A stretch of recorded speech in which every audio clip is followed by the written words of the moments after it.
नमस्कार मंडळी. पावसाळ्यात कितीही महाग पदार्थ समोर ठेवलं तरी गरमागरम बटाटा भजी आणि वाफळता चहा याची सर कोणालाच येत नाही. पण एक प्रश्न नक्की पडतो, काही लोकांची भजी एवढी टम्म फुगलेली, कुरकुरीत आणि हलवाईसारखी कशी होतात? आणि आपण घरी करतो तेव्हा ती मऊ, तेलकट किंवा पिठाचा जाड थर असे का होतात? आज मी तुम्हाला अशी पद्धत दाखवणार आहे की एकदा ती पद्धत वापरली की पुन्हा तुमची भजी कधीच बिघडणार नाही.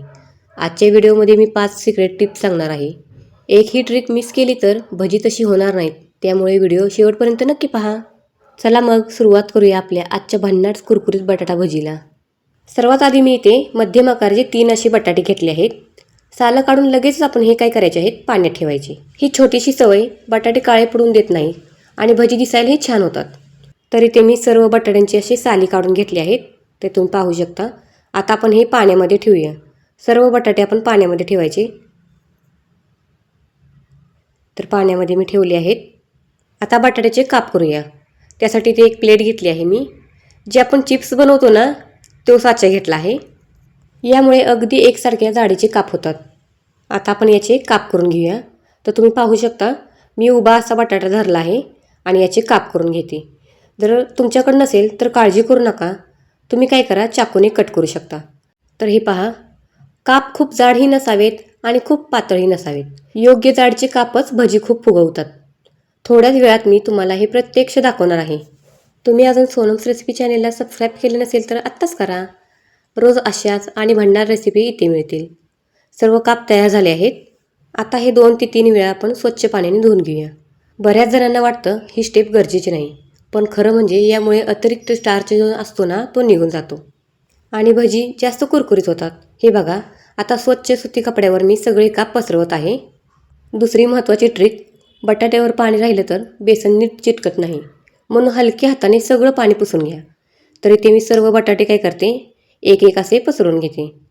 मैत्रिणींनो, तुम्ही हा व्हिडिओ कुठून पाहता? तुमच्या शहराचं नाव मला नक्की कळवा. व तुम्हाला बटाटे भजी आवडत असेल तर बटाटे भजी असं कमेंट बॉक्समध्ये लिहा. तर सर्व बटाट्याचे आपले काप तयार झाले आहेत इथे पसरवून. आता याच्यावर काय करूया, जे निम्मं कापड राहिलं होतं ना, ते आता याच्यावर आपण झाकून ठेवूया आणि हलक्या हाताने दाबूया. म्हणजे जे वरच्या साईडला पाणी असेल ना, ते निघून जाईल. आता याच्यावर झाकून आपण ठेवूया, म्हणजेच कापड झाकून ठेवूया. आता पीठ तयार करूया. त्यासाठी इथे मी एक मोठा बाऊल घेतला आहे. एका मोठ्या भांड्यात 2 कप चाळलेले बेसन घेतलं आहे आणि यातच आपण पाव कप तांदळाचं पीठ घातलं आहे. तांदळाच्या पिठामुळे भजी खुसखुशीत होतात आणि बराच वेळ कुरकुरीत राहतात. आता थोडं थोडं पाणी घालून आपण मिक्स करूया. एकदम असे पाणी घालायचे नाही, थोडं थोडं घालायचं. एकदम पाणी घातलं तर गुठळ्या होतात, म्हणून थोडं थोडं पाणी घाला, मग हलवा. पुन्हा पाणी, पुन्हा हलवा. तुम्हाला पण बटाटा भजी आवडतात का? व तुमची पद्धत कशी आहे मला कमेंटमध्ये नक्की सांगा. आणि हो मैत्रिणींनो, तुम्हाला जर हा व्हिडिओ आवडला तर सबस्क्राईब देखील करा आणि व्हिडिओला लाईक पण करा. आता यात मी अजून थोडे पाणी घेतलं आहे. पाणी घालून आपण व्यवस्थित हे मिक्स करून घेऊया. आता काय केलं आहे, मी ते मिक्स करून घेतलं आहे. आता आपण हे हाताने व्यवस्थित असे फेटून घेऊया. जितके आपण पीठ फेटू ना, तितके आपली भजी कुरकुरीत होतात. इथे पीठ भिजवण्यासाठी मी साधारण अर्धा ग्लास पाणी घेतलं आहे. तुमच्या बेसननुसार तुम्ही पाणी कमी जास्त करू शकता. आता आली तिसरी सगळ्यात महत्त्वाची ट्रिक. हे पीठ 2 ते 3 मिनटे सतत फेटायचं. अनेक जण ही स्टेप टाळतात, पण हलवाई नेमकं हेच करतात. फेटल्यामुळे पिठात हवा मिसळते आणि भजी छान फुगतात. हे बघा, पिठाचा रंग थोडासा पांढरट झाला आहे. अजून एक 2 ते 3 मिनटे आपण हे फेटून घेऊया. तर तुम्ही पाहू शकता, पीठ आपले छान असे तयार झालं आहे. जास्त पातळही नाही, जास्त घट्टही नाही. जसे आपल्याला भजीला पाहिजे आहे ना, त्याच पद्धतीने झाले आहे. पण ही स्टेप तुम्ही अजिबात टाळू नका. पीठ मात्र आपलं हे फेटूनच घ्यायचे. तुम्हाला जर कांदा भजी आवडत असेल तर कमेंटमध्ये कांदा भजी लिहा. त्यानुसार मी नेक्स्ट व्हिडिओ कांदा भजी बनवेल. तर इथे 2 ते 3 मिनटे झाली आहेत. व्यवस्थित आपलं पीठ फेटून झालेलं आहे. आता मसाले घालूया यामध्ये. पहिल्यांदा घालते धनेपूड, 1 चमचा मी घातला आहे लहान. त्याचबरोबर आपण घालूया लाल तिखट. थोडीशी हळद घालूया. जर तुम्हाला हिंग आवडत असेल तर तुम्ही हिंग पण घालू शकता. थोडेसे जिरे घालूया. त्याचबरोबर काय करूया, ओवा घालूया. ओवा मात्र हातावर थोडासा चोळायचा आणि घालायचा. तर इथे ओव्याचं प्रमाण मी 1 चमचा मोठा घेतला आहे, म्हणजे आपला पोहे खाण्याचा आहे ना, तो घेतला आहे. आता हातावर ठेवून आपण काय करूया, दोन्ही हाताने अशी थोडीशी चुरडूया आणि यामध्ये घालूया. आता घालूया चिली फ्लेक्स, बारीक चिरलेली कोथिंबीर. तर इथे चिरलेली कोथिंबीर घेतली आहे, ती पण घालते. आणि चवीनुसार मीठ घालूया. चिली फ्लेक्स तुम्ही स्किप केले तरीही चालेल, तुमच्या घरात जर लहान मुलं असतील तर. सगळं व्यवस्थित मिक्स करून घेऊया. कोथिंबीर आणि चिली फ्लेक्समुळे भजी दिसायला खूप सुंदर दिसतात. मीठ घालून आपण हे व्यवस्थित मिक्स करून घेऊया.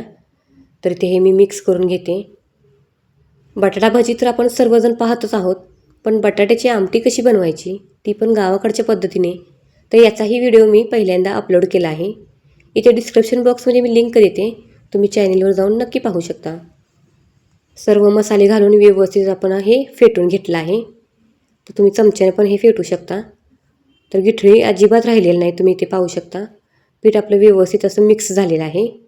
आता चौथी सिक्रेट ट्रिक, 2 मोठे चमचे कडकडीत गरम तेल पिठामध्ये घालूया.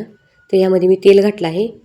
गरम तेल घातल्यामुळे भजी जास्त कुरकुरीत होतात आणि तेल कमी पितात. तेल घालून आपण हे मिक्स करून घेऊया.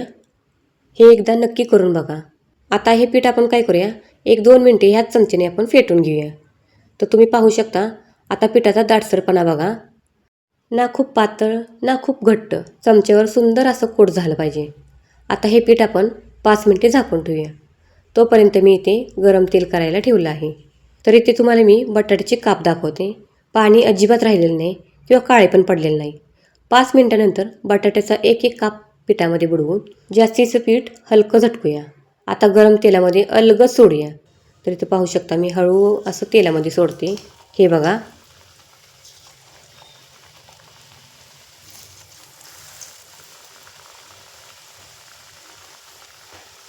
हे बघा, तेलात पडतात हळूहळू भजी फुगायला सुरू झाली आहे. हा क्षण सगळ्यात सुंदर असतो. आता गॅस मध्यम ते मंद ठेवायचा. जास्त आचेवर भजी बाहेरून लाल होतात आणि आतून कच्ची राहतात. दोन्ही बाजूनी सोनेरी रंग येईपर्यंत शांतपणे तळूया. तर तुम्ही पाहू शकता भज्यांवर याप्रमाणे आपण तेल सोडायचे चमच्याने, म्हणजे आपली भजी अजून टम्म फुगतात. आता यामध्ये आपण काय करणार आहोत, मिरची पण तळून घेणार आहोत. जर तुमच्या घरी लहान मुलं असतील तर तुम्ही दुसऱ्या तेलामध्ये तळा, का तर मिरची तळल्यानंतर हे तेल आपलं थोडंसं असं तिखट होणार. तर मी ते याच तेलामध्ये मिरची पण तळून घेणार आहे, म्हणजे या भजीमध्ये.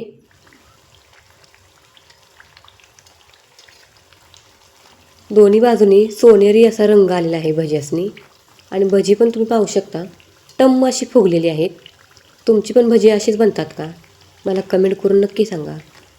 आणि तुमच्या घरात कोणाकोणाला ही भजी आवडतात मला ते कमेंट करून नक्की कळवा. तर आपली भजी तयार झालेली आहेत. पाहू शकता तुम्ही किती टम्म अशी फुगलेली आहेत. याच दरम्यान सोबत आपण हिरव्या मिरच्या तळूया. मिरचींना आधी मी चीर दिलेली आहे, त्यामुळे त्या फुटत नाहीत आणि तेलही उडत नाही. तळलेल्या मिरच्यावर थोडंसं मीठ लावा. अरे वा, काय मस्त सुगंध येतोय. आता ही भजी एका प्लेट्समध्ये घेऊया. हे बघा किती सुंदर टम्म फुगलेली आहेत. बाहेरून एकदम कुरकुरीत आणि आतून मऊ. यालाच म्हणतात परफेक्ट भजी. गरमागरम चहासोबत खा, वरून थोडासा चाट मसाला भुरभुरा. जर तुम्ही आजची रेसिपी पाहिली असेल तर कमेंटमध्ये भजी तयार लिहा. मला समजेल की तुम्ही पूर्ण व्हिडिओ पाहिला आहे.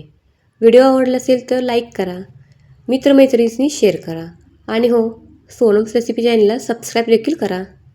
पुन्हा भेटूया एका नवीन सोप्या आणि भन्नाट रेसिपीसह. तोपर्यंत धन्यवाद.